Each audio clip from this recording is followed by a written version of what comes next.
Sebelum mulai belajar JavaScript-nya, kita akan melakukan beberapa persiapan. Yang pertama, kita akan melihat bagaimana cara menghubungkan HTML dengan JavaScript. Ada dua cara, yaitu internal dan juga eksternal. Internal artinya kita nulis langsung kode JavaScript-nya di dalam HTML-nya. Aturannya sendiri, kita nulis semua kode JavaScript di dalam TypeScript seperti ini. Jadi kalau kita pernah belajar CSS, untuk internal kita nulisnya style. Kalau untuk JavaScript kita nulisnya di dalam TypeScript seperti ini. Jadi semua kodenya ada di antara tag ini. Biasanya yang akan kita temukan, TypeScript ini atau kode JavaScript-nya akan ditulis sebelum penutup tag body. Salah satu alasannya agar semua file HTML-nya sudah selesai dikerjakan, sudah selesai di-load, baru kita melakukan sesuatu dengan script JavaScript-nya. Lalu alternatif kedua, kita bikin file baru dan kita save. Namanya sendiri bebas, saya kasih nama main misalnya, yang penting adalah formatnya yaitu .js. Untuk file JavaScript formatnya .js. Nanti di dalam file eksternal JavaScript ini, kita nggak perlu lagi nulis TypeScript, tapi kita langsung nulis kodenya. Nah, untuk nyambungin eksternalnya ini, kita butuh TypeScript di sini. Dan di bagian atributnya kita menggunakan atribut source dengan namanya yaitu main.js seperti ini. Kalau kita naruhnya di dalam folder, misalnya nama foldernya JavaScript, berarti kita nulis JavaScript strip nama filenya. Itu dia dua cara menghubungkan file JavaScript. Langsung kita lihat salah satu yang akan kita pelajari di JavaScript. Yang pertama saya akan membuat div di sini dengan ID wrap. Jadi kita ngasih ID wrap di sini, div-nya kosong. Untuk nyambungin di wrap ini, di bagian JavaScript-nya, kita nulis document.get, lalu element, lalu by, lalu ID. Ini salah satu cara untuk milih ID tertentu pada elemen HTML. Emang agak panjang, jadi document.getElementById, perhatikan E, B, dan I atau setiap kata barunya ditulis dengan huruf kapital atau huruf besar. Lalu setelah ini kita buka tanda kurung bulat, diikuti dengan tanda kutip, nama ID yang ingin kita pilih yaitu bagian wrap-nya. Jadi dengan cara ini kita udah milih bagian div ini karena kita ngasih tahu kita mau pilih elemen yang punya ID wrap. Lalu apa yang mau kita lakuin? Kita ingin menulis di dalamnya.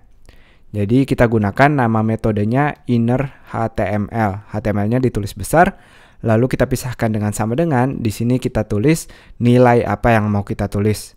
Misalnya saya akan menulis sekolah coding.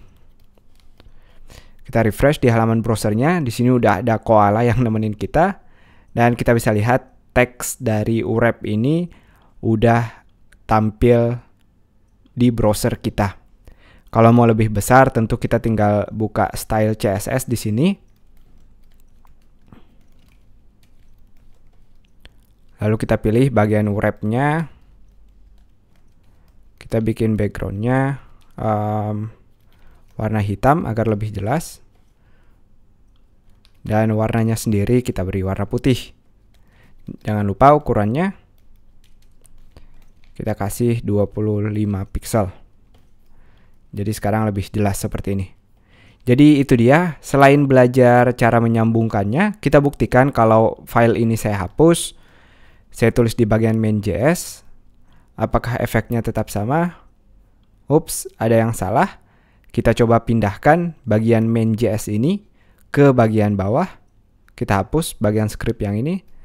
Dan kita lihat sekarang sudah tampil konten nilai dari JavaScript ini. Yang teman-teman lihat barusan, kalau kita naruh bagian scriptnya di atas sini, dia berusaha di bagian JavaScript ini nyari ID yang namanya wrap. Sementara filenya sendiri baru sampai sini. Kita belum tahu atau file ID wrap ini belum dibikin. Makanya kita masih bingung atau masih belum bisa melihat hasilnya yang ada seperti sekarang.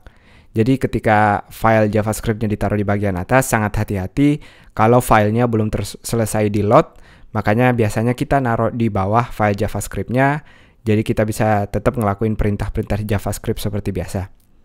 Selama tutorial ini sendiri, saya akan gunain internal, jadi saya nggak akan pakai eksternal agar kita nggak perlu pindah-pindah halaman. Jadi saya balikin kodenya, atribut source kita hapus, kita pastikan semuanya bekerja dengan baik. Dan untuk merangkum video ini saya akan tulis komentar di sini. Komentar di JavaScript sangat simpel dengan 2 garis miring seperti ini. Jadi yang kita lakukan adalah 1, memilih ID wrap. Kode memilih ID wrap adalah bagian ini, dokumen element by ID. Lalu nomor 2, kita menggunakan metode inner HTML, yaitu untuk nulis konten. Dan caranya kita tinggal pisahin dengan sama dengan, lalu isinya yang dibungkus dalam tanda kutip seperti ini. Jadi sekali lagi, dokumen get element by ID wrap ini untuk milih ID yang mana yang mau kita tulisin. Lalu dipisahkan dengan tanda titik menggunakan inner HTML untuk menuliskan konten di dalamnya. Cukup sampai di sini, sampai jumpa di video berikutnya.